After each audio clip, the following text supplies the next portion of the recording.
ऊर्जावान और उम्मीदों से भरे युवाओं के बीच मुझे बोलने का अवसर देने के लिए मैं बहुत बहुत आभारी हूँ दिया दिल्ली का। और अभी मैं डॉक्टर प्रणव पंड्या जो हमारे बहुत आदरणीय हैं और देव संस्कृति विश्वविद्यालय के कुलाधिपति और अखिल विश्व गायत्री परिवार के मुखिया, उनको सुना। बड़ा ही ऊर्जस्वी और बहुत ही प्रेरणादायक उद्बोधन हम लोगों ने सुना। खासतौर पे जो उनका सबसे बड़ा योगदान हमें लगता है वो है अध्यात्म और विज्ञान का समन्वय, जैसा कि उन्होंने भी स्वीकार किया। तो मैं इस मंच पर जहां पर इतनी ऊर्जा का आवाहन हो चुका है, वहां पर मैं थोड़ा सा अपनी बात को उसमें जोड़ना चाहता हूँ। और बहुत बहुत धन्यवाद पुनः दिया दिल्ली का और आपकी टीम का, मनीष और आप सब लोगों का, कि आपने मुझे ये अवसर दिया। शुरुआत करना चाहता हूँ मेरी पसंदीदा 4 पंक्तियां, जो दुष्यंत कुमार की पंक्तियां मुझे बहुत प्रिय हैं और पूरी यात्रा के दौरान मेरा संबल बनी रही। जब भी मैं कभी डिमोटिवेट हुआ, जब भी मैं कभी डाउन मैंने फील किया, तो इन 4 पंक्तियों ने मेरा उत्साह बढ़ाया। सुनिए कि इस नदी की धार से ठंडी हवा आती तो है। कई बार हम लोग निराशा की बातें सुन के हताश हो जाते हैं। हमारे आसपास कुछ ऐसे लोग होते हैं जो बार बार हमें डाउन करने की कोशिश करते हैं, हमारी टांग खींचने की कोशिश करते हैं। इस नदी की धार से ठंडी हवा आती तो है, और नाव जर्जर ही सही लहरों से टकराती तो है, और एक चिंगारी कहीं से ढूंढ लाओ है दोस्तों, इस दिए में तेल से भीगी हुई बाती तो है, इस दिए में तेल से भीगी हुई बाती तो है। तो हमारी नाव भले ही कितनी जर्जर है, लेकिन उसमें फिर भी वो जो है वो लहरों से टकराती है। तो हमें उसी नाव की सहायता से, जो थोड़ी जर्जर भी है, विपरीत दिशाओं से हवाएं भी आती हैं, पर फिर भी हमें उस नाव को आगे ले जाना है। और हर सफलता की अपनी एक कहानी होती है दोस्तों। मैं कहना चाहता हूँ, कोई भी व्यक्ति आईएएस की केवल बात न करें, किसी भी क्षेत्र में जब हम आगे बढ़ते हैं तो उसकी सफलता की एक कहानी होती है। मुझसे कहा गया है कि मैं थोड़ा सा अपनी कहानी के बारे में भी बताऊं, जो अपने संघर्ष हैं, अपने जीवन की जो उतार चढ़ाव हैं, उनके बारे में भी थोड़ा सा बताऊं। तो मैं शुरू करता हूँ। जैसा कि परिचय में बताया, मैं मेरठ में मेरा जन्म हुआ। एक साधारण परिवार में, पुराना इलाका जो होता है शहर का, वहां पे मैं पला बड़ा। स्कूल था हिंदी मीडियम स्कूल में पढ़ाई हुई, जैसे सबकी होती है। और 12th किया। 12th के बाद थोड़ा थोड़ा मन में आने लगा था कि यूपीएससी जो है, जो देश का सबसे बड़ा एग्जाम है, मुझे उसमें बैठना चाहिए। इससे पहले की एक और बात, जब मैं कभी 8वीं क्लास के आसपास हुआ करता था, तो राशन लेने राशन की दुकान पे जाया करता था। वहां पर एक जो राशन कार्ड होता था, उस पे लिखा होता था, एक अधिकारी शब्द लिखा होता था, जैसे खाद्य एवं रसद अधिकारी, इस तरह से। तो मैं सोचता था ये अधिकारी कौन होते हैं। मुझे लगता था अधिकारी, पता चला धीरे धीरे कि अधिकारी वो लोग होते हैं जो इन चीजों का नियंत्रण करते हैं, सुपरविजन करते हैं, इन चीजों को ठीक कर सकते हैं, निरीक्षण करते हैं, उसका पूरा मतलब उसके लिए वो जिम्मेदार होते हैं वहां पे जो भी चल रहा है। तो मैं देखता था कुछ कुछ गड़बड़ियां होती, तो मैं सोचता था मैं भी अधिकारी बनूंगा और इन सब चीजों को ठीक करूंगा। तो ये एक भाव था उस समय, जब मैं बच्चा था, बाल मन था। फिर ये नहीं पता था कैसे होता है, पर धीरे धीरे जब आगे बढ़ा, 10वीं की, 12वीं की, पढ़ने में अच्छा था हमेशा से, अच्छी रैंक लाता था। तो 12वीं तक थोड़ा थोड़ा मन में आने लगा कि अधिकारी बनना है। तो अधिकारी बनने के लिए फिर पता चला कि अधिकारी बनने के लिए बहुत सारे एग्जाम होते हैं, पर जो सबसे बड़ा एग्जाम होता है, जो सबसे बड़ा अधिकारी बनाता है, वो आईएएस का एग्जाम होता है। और यूपीएससी जो है वो उसको लेता है, और वो ग्रेजुएशन के बाद होता है। तो मैं तो ऐसे सोच रहा था कि 12th के बाद ही दे दूं, पर पता चला नहीं, ग्रेजुएशन के बाद देना होता है। तो खैर, तो फिर मैंने ग्रेजुएशन किया मेरठ कॉलेज, मेरठ से, जो कि एक गवर्नमेंट कॉलेज है। हिस्ट्री, पॉलिटिकल साइंस और इंग्लिश मैंने सब्जेक्ट्स वहां पर लिए। और इससे पहले बता दूं कि चूंकि 10th के बाद थोड़ा सा था कि खुद को सपोर्ट खुद करना था, स्वावलंबन वाली स्थिति थी, कुछ ऐसी स्थितियां थी। तो मैंने पार्ट टाइम जॉब करनी शुरू की थी। पब्लिकेशंस जो होते हैं, वहां पर प्रूफ रीडिंग का काम होता है। जब भी कोई किताब छपती है तो इसको ठीक किया जाता है, उसकी गलतियां सुधारी जाती है। तो वो काम मैंने शुरू किया, थोड़ी थोड़ी अर्निंग शुरू हुई, तो खुद की पढ़ाई को सपोर्ट करना शुरू किया। तो इस तरह से वो एक खुद के पैरों पे खड़े होने का भाव वहीं से आने लगा। और 10वीं की, 12वीं की, आईएएस के बारे में लगातार ख्याल बना हुआ था, पर उसके लिए समझ में नहीं आ रहा था कि कैसे आगे बढ़े। तो ग्रेजुएशन किया, हिस्ट्री, पॉलिटिकल साइंस, इंग्लिश किया, उसमें भी अच्छा अच्छा स्कोर रहा, अच्छी रैंक आई। उसके बाद एक थोड़ा सा बदलाव और हुआ कि चूंकि हम लोग बहुत साधारण परिवार से थे, तो हम लोग सोचते थे कोई एक नौकरी मिल जाए। तो ग्रेजुएशन करते करते एक नौकरी मिल गई मुझे। एक एग्जाम का मैंने फॉर्म भरा हुआ था, तो मैं क्लरिकल नौकरी मुझे मिल गई, एक सरकारी नौकरी डाक विभाग में। तो मैंने फट से उसको ज्वाइन कर लिया, क्योंकि वो एक अपने आप में एक सुकून था। एक वो था कि घर वालों के लिए भी एक हो गया कि हाँ भाई, लड़का जो है वो एक नौकरी में लग गया है, और खुद के लिए भी थोड़ा एक सुकून हो सकता था, ऐसा सोचा मैंने, और उस नौकरी को ज्वाइन कर लिया, काम करना शुरू कर दिया। लेकिन हर नौकरी में समय चाहिए। मैंने भी वहां पे खूब शिद्दत से और खूब समर्पण से काम किया, लेकिन मैंने पाया कि मेरी जो काबिलियत है वो वहां पे शायद उससे ज्यादा मुझे कुछ करना चाहिए। इसी बीच मेरे एक सीनियर थे, मेरे एक भैया थे, जैसे हर किसी के लाइफ में कोई कोई ना कोई बड़ा भाई जैसा कोई व्यक्ति होता है जो आपको समय समय पे राह दिखाता है, समय समय पे आपको आप गलत राह पे जा रहे होते हो, विचलित हो रहे होते हो, तो आपको वहां से बचाता है। तो मेरे एक सीनियर थे, उन्होंने मुझे कहा, एक उदाहरण दिया, जैसे कि आप जहां भी बैठे हैं वहां पे कमरे में एक बल्ब या ट्यूबलाइट जली होगी। आप अगर कभी देखो ध्यान से, तो वो जो बल्ब कमरे के कोने में लटका हुआ है, अगर उस बल्ब को अपनी टेबल पर ही लगा दिया जाए तो वो केवल एक सीमित क्षेत्र में ही रोशनी देगा, टेबल लैंप जैसे होता है। लेकिन उसी बल्ब को वहां से निकाल करके अगर कमरे के कोने में लटका दिया जाए तो वो पूरे कमरे में रोशनी देगा। इसका अर्थ ये हुआ कि व्यक्ति को देखना चाहिए, किसी युवा को देखना चाहिए कि उसके अंदर जो काबिलियत है, उसके अंदर जो क्षमता है, उसके अंदर जो एक आगे बढ़ने का एक जज्बा है, उसके अनुरूप उसको प्रयास करना चाहिए अपने करियर में आगे बढ़ने का। तो मैंने भी सोचा कि शायद उस बल्ब को नीचे के बजाय ऊपर लटकाया जाए और अपनी जिंदगी में थोड़ा अपने एक तरह से योग्यता के मुताबिक आगे बढ़ना चाहिए। तो वहां मैंने वो बात सोची, वो बात मुझे एक तरह से मेरी लाइफ का गेम चेंजर कहें या टर्निंग पॉइंट कहें, वो वहां पर हो गया। तो इस तरह से हुआ ये कि मैंने सोचा, मेरे टीचर्स भी मुझसे बड़े नाराज रहते कि ग्रेजुएशन के बाद आपने पढ़ाई छोड़ दी, आपको अभी और आगे पढ़ना था। तो फिर फाइनली डिसाइड ये किया गया कि इस नौकरी को छोड़ा जाए और दोबारा से पढ़ाई शुरू की जाए। मैंने दोबारा से पढ़ाई शुरू की, एमए किया, हिंदी लिटरेचर मैंने लिया इस बार, क्योंकि बहुत ज्यादा रुचि थी हिंदी साहित्य में। और हालांकि ग्रेजुएशन में इंग्लिश था और उसमें अच्छा कर रहा था, पर फिर भी हिंदी की ओर झुकाव बहुत ज्यादा था, इसलिए हिंदी की ओर आ गया। एमए हिंदी किया। एक नेट जेआरएफ का एग्जाम होता है, नेट जेआरएफ का एग्जाम दिया, पहली बार में क्लियर हो गया। नेट जेआरएफ एग्जाम क्लियर करने से ये होता है कि आपको फेलोशिप मिलती है, हर महीने आपको एक फेलोशिप मिलती है जिससे आप अपनी रिसर्च कर सकते हैं। तो मैं जो मेरठ से दिल्ली जाना चाहता था ग्रेजुएशन करने के लिए, नहीं जा पाया था उस समय। मैं एमए के बाद एमफिल करने के लिए दिल्ली यूनिवर्सिटी गया और वहां पे मुझे नेट जेआरएफ की फेलोशिप मिलनी शुरू हुई। उस समय 20,000 रुपये महीना मिला करते थे और उससे एक सहारा मिला, एक संबल मिला। और फिर यूपीएससी का सपना दोबारा से जिंदा हुआ, आईएएस का। और एमफिल के साथ साथ आईएएस की तैयारी पर दोबारा से ध्यान दिया। और उसके बाद एक कहानी और शुरू होती है इसी में। आईएएस की तैयारी शुरू की, एग्जाम दिया 2013 में। पहली बार एग्जाम दिया, उम्मीद बहुत ज्यादा, क्योंकि अपने को हम भी थोड़ा स्मार्ट समझते थे, क्योंकि अभी तक सब जगह टॉप करते आए थे, टॉप करने की आदत बनी हुई थी, मेहनत भी खूब की थी। लेकिन यूपीएससी बड़ी चीज है, वो बड़े बड़े लोगों को खेल खिला देती है। तो पहले प्रयास में मैं प्री में ही फेल हो गया। ऐसे अपने बहुत सारे साथी यहाँ पे बैठे हैं जो यूपीएससी में कई बार उन्होंने प्रयास किया, कई कई मोड पे, क्योंकि ये सांप सीढ़ी का खेल है। प्री में फेल हो तो प्री में पास हो जाए, तो मेंस में फेल हो जाए तो वापस, और प्री में ही पास हो जाए, मेंस में पास हो जाए, इंटरव्यू में रह जाए तो भी वापस वहीं से शुरू करना पड़ता है। तो पहले प्रयास में प्री में असफल हुआ, काफी खराब लगा, काफी बुरा लगा, क्योंकि जिस व्यक्ति ने कभी असफलता का स्वाद ही ना चखा हो, उसको एक असफलता मिल जाए तो थोड़ा खराब लगता है। और थोड़ा सा तनाव हुआ, अवसाद की ओर थोड़ा बढ़ने लगा मैं। आपने ये भी कहा था कि ये बताइएगा कि आपका मोटिवेशन क्या था या फिर आपको किसने संभाला।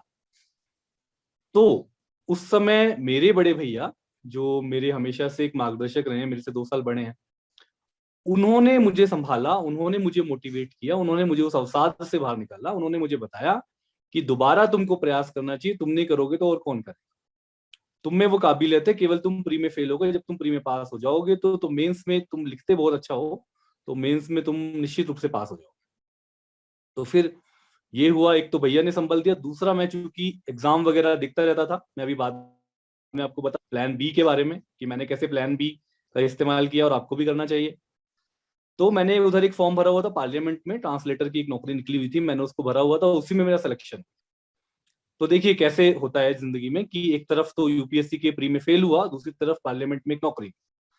तुरंत उस नौकरी को ज्वाइन किया, क्योंकि उस नौकरी से जो आत्मविश्वास मिला और जो संबल मिला और जो एक सेंस ऑफ तनाव मुक्ति का एहसास हुआ, तो वो मैंने तुरंत ज्वाइन की। बहुत अच्छा एक अपॉर्चुनिटी थी, अच्छा एक अवसर था। वहां ज्वाइन करने के बाद दोबारा 2014 में मैंने प्रारंभिक परीक्षा में यूपीएससी में बैठा, नौकरी के साथ साथ। नौकरी के एग्जाम के दौरान थोड़ी छुट्टी ली थी, प्री में क्लियर किया, फिर मेंस दिया, मेंस क्लियर किया, फिर इंटरव्यू दिया, वो भी क्लियर हुआ और 13वीं रैंक मुझे मिली। और जैसा कि बता रहे थे, हिंदी मीडियम से पहली रैंक थी।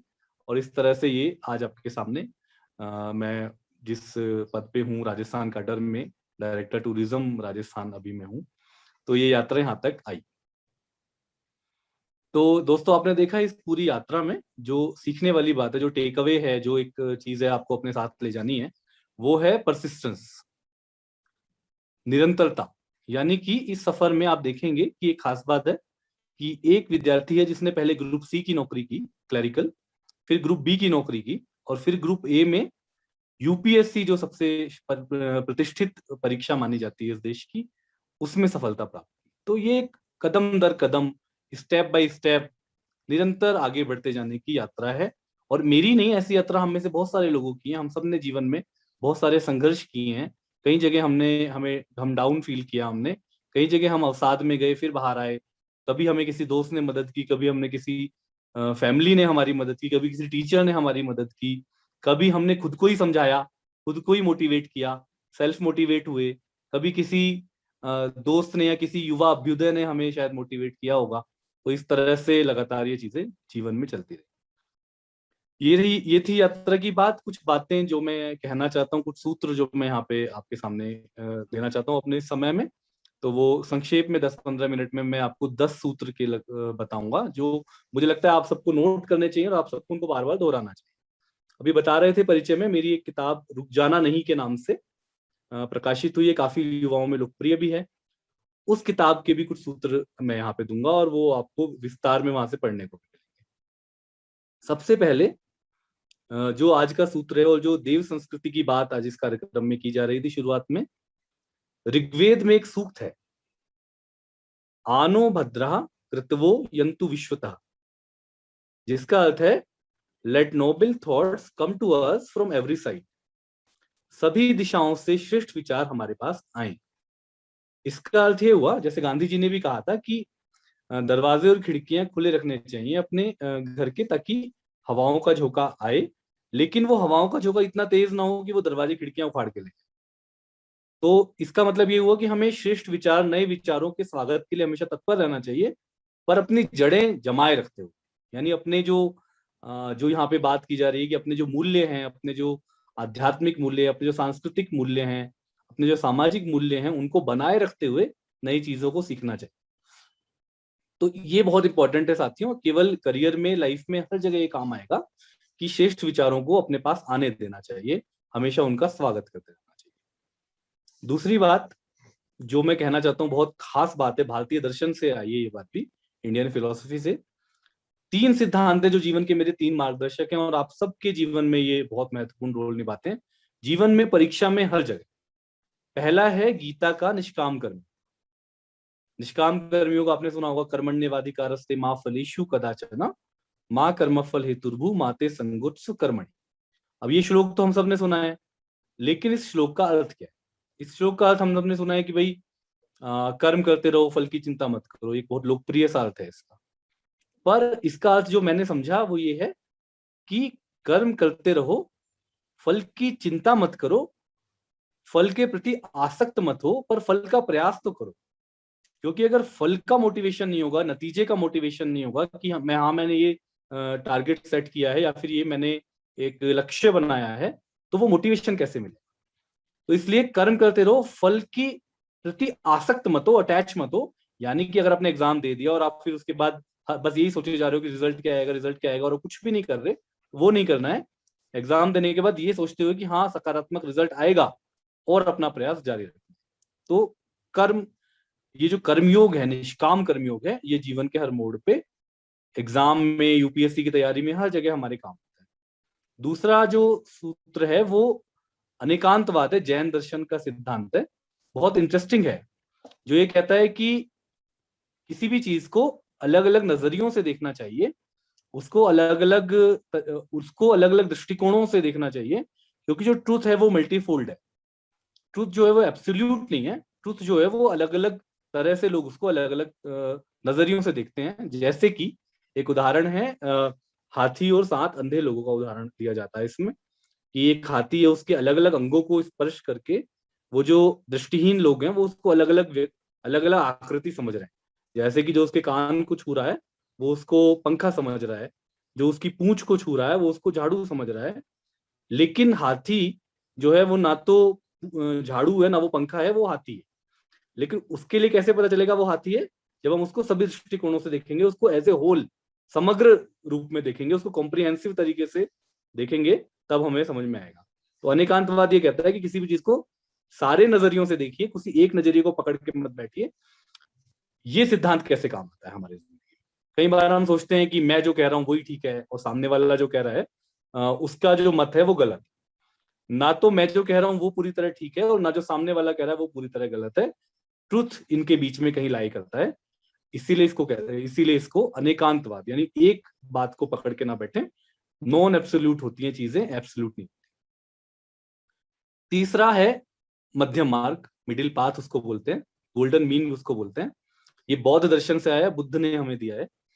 वो कहते हैं कि एक्सट्रीम्स में मत जाइए, दो एक्सट्रीम्स है, दोनों के बीच में मत जाइए, बीच का रास्ता है, एक मध्यम मार्ग है, उसको अपनाना चाहिए। ये चीज हमारे काम आती है करियर में, लाइफ में। कई बार हम देखते हैं कि भाई कोई कहता है कि साहब ऐसे करना चाहिए, कोई कहता है वैसे करना चाहिए, कोई अपनी बात पे अड़ा रहता है। तब हमें समझ में आता है कि वो दोनों ही पूरी तरह ठीक नहीं थे। ये थोड़ा थोड़ा अनेकांतवाद और मध्यम मार्ग आपस में काफी कनेक्टेड है। तो मध्यम मार्ग हमें तैयारी के दौरान अपनाना चाहिए, थोड़ा सा बैलेंस रहना चाहिए। कई बार हम इंटरव्यू में या मेंस में बहुत एक्सट्रीम ओपिनियन ले लेते हैं, एक्सट्रीम स्टैंड ले लेते हैं, वैसा अपने को नहीं करना चाहिए। तो ये थे 3 मार्गदर्शक जीवन के, निष्काम कर्मयोग, अनेकांत और मध्यम मार्ग। अब कुछ सूत्र और मैं आपको जिक्र करूंगा, 4-5 बातें और कहूंगा और अपनी बात को समाप्त करूंगा।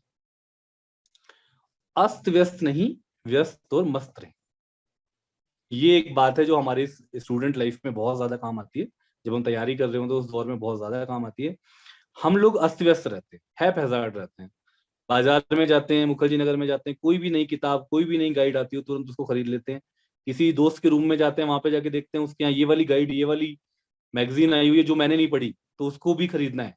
इस तरह से करके हम बहुत बड़ा एक भंडार बना लेते हैं अपने रूम में, और कोई भी नया आदमी आता है तो वो देख के डर भी जाता है।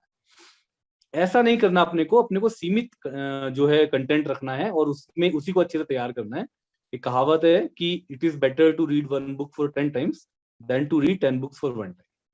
तो इस बात को ध्यान रखते हुए स्टडी मटेरियल को थोड़ा लिमिट करना है और थोड़ा बेस्ट मटेरियल चुन करके, जो बहुत ऑथेंटिक मटेरियल है, उसी को रिलाई करना है और बार बार उसी को पढ़ना है, ना कि हर जो नई किताब आ रही है, हर जो नई फोटो स्टेट आ रही है उसको आपको खरीदना है। ये नहीं करना है।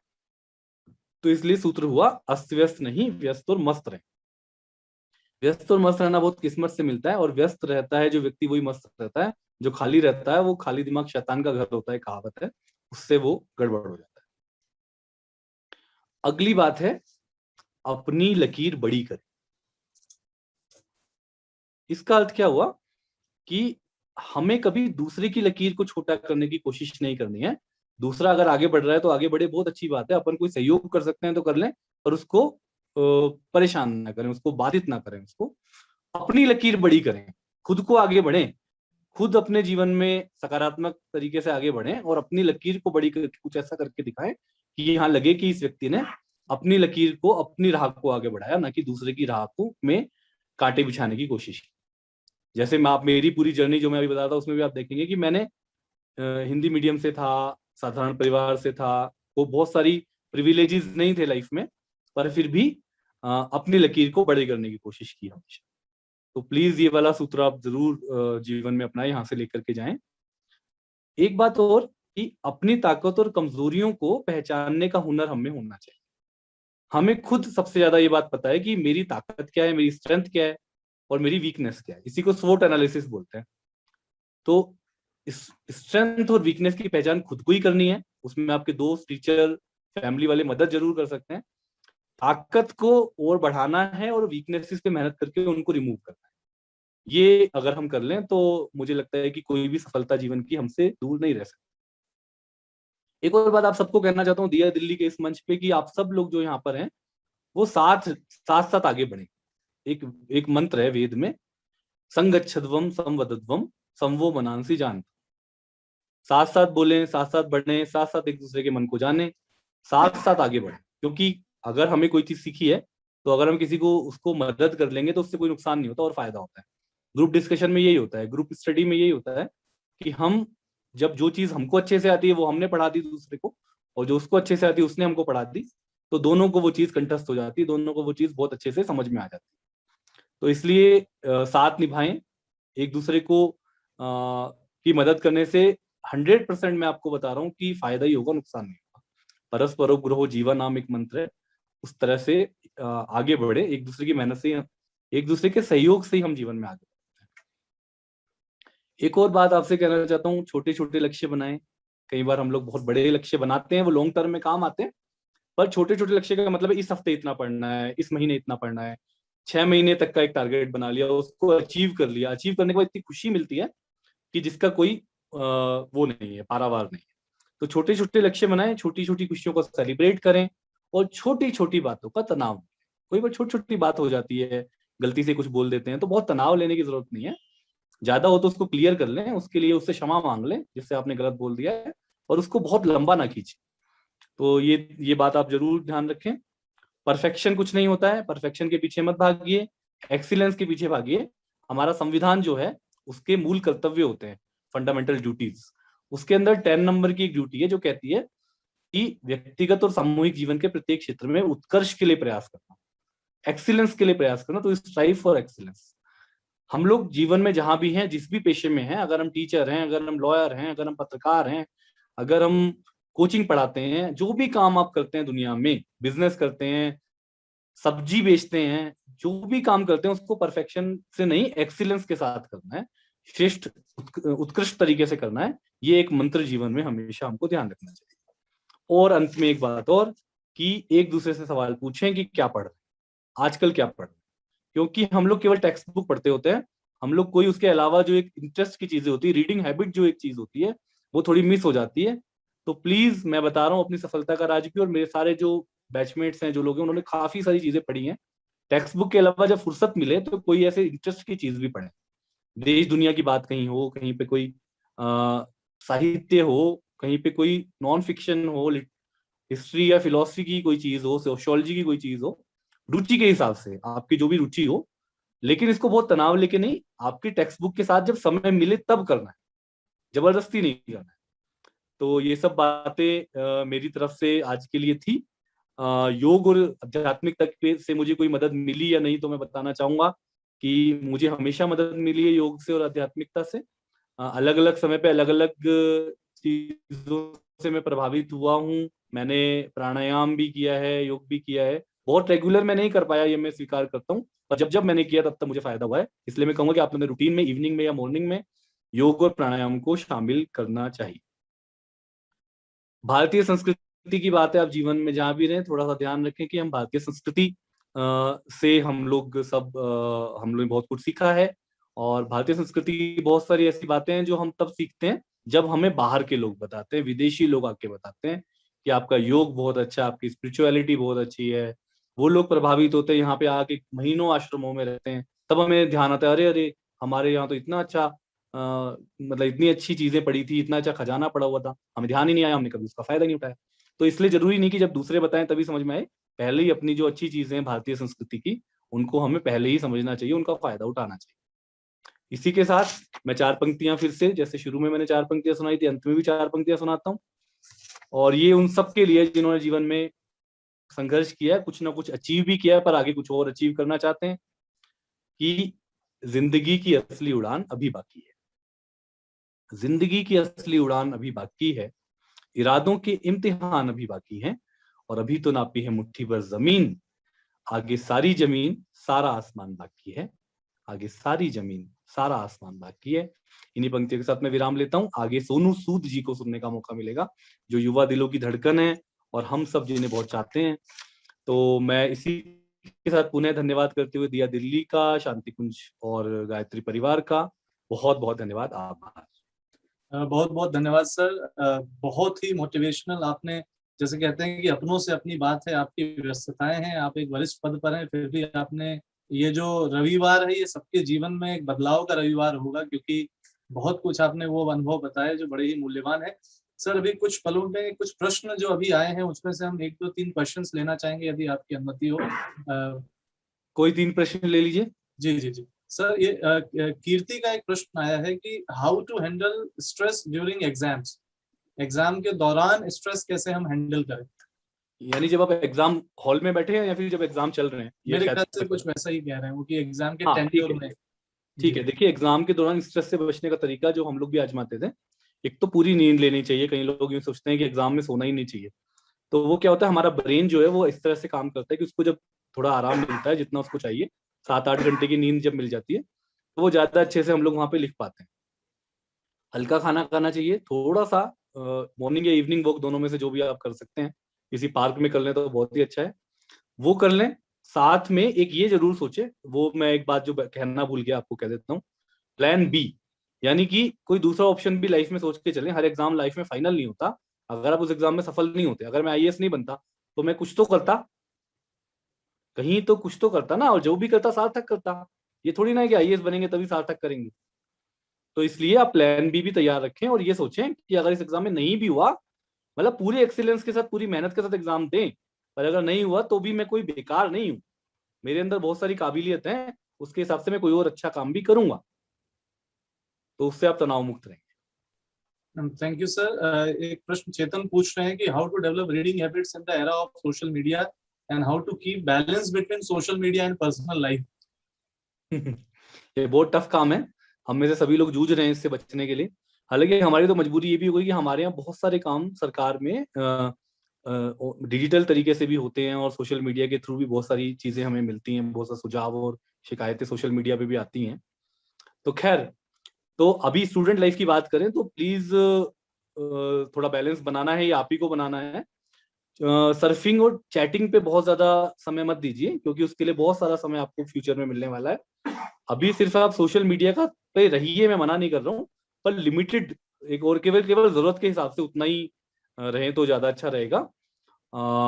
ये थोड़ा सा आपको करना पड़ेगा, इसमें थोड़ा सा मोह आपको छोड़ना पड़ेगा, क्योंकि जीवन अभी थोड़ा हमारा हर एक पल प्रीशियस है। तो ऐसे में सोशल मीडिया पे अगर पूरा पूरा दिन आप बिताएंगे, कभी आप अपने स्क्रीन टाइम देखिए। स्क्रीन टाइम मोबाइल में दिखाता है तो 5 6 घंटे अगर आपका हो रहा है, तो इसका मतलब आप कहीं गलत है, आपको उसको बदलने की जरूरत है। Okay, thank you sir. एक प्रश्न आया है कि काम के साथ यूपीएससी को मानसिक स्तर पर कैसे संभाला जा सकता है। प्रेरणा का प्रश्न है ये। कुछ काम भी कर रहे हैं शायद ये, और उसके साथ में यूपीएससी की तैयारी। देखो, जैसे काम करने पे तो कोई दिक्कत नहीं होती, उल्टे फायदा ही होता है, क्योंकि काम करने से तनाव कम होता है। वीकेंड पे छुट्टी मिलती है आपको, शाम के समय या सुबह के समय कोई एक समय आपको निकालना चाहिए, और जब एग्जाम हो तो थोड़ी छुट्टी ले लेनी चाहिए काम से। मैं ये नहीं कहता कि काम करके ही तैयारी करनी चाहिए, लेकिन अगर काम के साथ तैयारी कर रहे हैं तो बहुत दिक्कत नहीं है, अगर आपने पहले से थोड़ी चीजें पढ़ी हुई है तो। जैसे कि हमने पहले से चीजें पढ़ी हुई थी, तो काम के साथ करने में दिक्कत नहीं। तो और वैसे भी यूपीएससी की तैयारी का जो मोटे तौर पे जो समय है वो 1 से 1.5 साल का है। 1 से 1.5 साल में आपने एक बार तैयारी कर ली, उसके बाद अगर आप फेल भी हो गए, तो दोबारा आप जब एग्जाम दे तो वो काम के साथ दे सकते हैं। सर एक क्वेश्चन आया है वेद का कि कंसिस्टेंसी कैसे मेंटेन करें। बड़ा अच्छा सवाल है। बार बार मैं जोर दे रहा था कंसिस्टेंसी की। ये सब चीजें हमारी मदद करती हैं कंसिस्टेंसी में। हमारे फैमिली, हमारे मेंटर्स, हमारे दोस्त, हमारे टीचर्स, हमारे प्राणायाम, योग, आध्यात्मिकता, और ऐसे ये प्रोग्राम जैसे आज ये हो रहा है, तो इस तरह की चीजें कंसिस्टेंसी में मदद करती हैं। तो लेकिन कंसिस्टेंसी करनी है मेंटेन, चाहे वो किसी से भी मोटिवेशन लें आप, लेकिन अब वो करना ही पड़ेगा। बीच बीच में ब्रेक ले सकते हैं। मान लो आपने 1 हफ्ते तक लगातार पढ़ाई की, तो एक दिन आपने हाफ डे का ब्रेक ले लिया, मूवी देख ली, जो मन चाहे वो किया, घूमे फिरे, बट उसके बाद फिर शुरू हो गए पढ़ने के लिए। तो इस तरह से आपको करना है। Okay, thank you sir. Social media से जुड़ा हुआ सवाल है कि कंसंट्रेट कैसे करें जब इतने सारे डिस्ट्रैक्शंस हैं। यही तो आर्ट है। जब इतने सारे डिस्ट्रैक्शन है तभी कंसंट्रेट करना मुश्किल है, पर संभव तो नहीं है। जी तो मैंने कहा कि इन पे कुछ प्लेटफॉर्म्स पे, बहुत ज्यादा प्लेटफॉर्म्स पे ना रहे, जो जरूरी है केवल आपके लिए उतना ही पे रहें आप, और सब प्लेटफॉर्म्स को समय ना दें। आपको बहुत ज्यादा मन करता है तो हफ्ते में एक बार आप 2-3 घंटे के लिए देख लें सारा। और अगर रोज देखना है तो आधा घंटा रोज का समय फिक्स कर लें कि आधे घंटे में ही फेसबुक, ट्विटर, इंस्टाग्राम, वट मैं आधे घंटे का ही समय दूंगा उसमें, कोई दिक्कत नहीं है। Thank you sir. एक स्टार्टिंग स्ट्रेटजी के बारे में पूछ रहे हैं हमारे एक साथी की, कैसे स्टार्टिंग हम। स्ट्रेटेजी पे बता देता हूँ। जी। देखिए, अगर आपने अभी ग्रेजुएशन कर रहे हैं या कर चुके हैं तो एक बार आप ग्रेजुएशन के बाद ही तैयारी करने का सही समय है। लेकिन अगर आप ग्रेजुएशन कर रहे हैं अभी तो एक अखबार पढ़िए, एक मंथली मैगजीन पढ़ लीजिए कोई, जो करंट अफेयर्स का आपको बता दे। और एक एनसीईआरटी की 9वीं से 12वीं तक की सोशल साइंसेस की किताब है, वो आप अच्छे से पढ़ लीजिए। इतना कर लीजिए अभी। उसके बाद जब तैयारी शुरू करें प्रॉपर आफ्टर ग्रेजुएशन, तो हर सेगमेंट की एक किताब, history, geography, polity, economy, culture, environment, science tech, इन सब की एक एक किताब ले आइए बढ़िया ऑथेंटिक। और उसको आप जो है अच्छे से कर लीजिए, उसको बार बार पढ़ लीजिए। मुझे लगता है इतना शुरू करने के लिए ठीक है।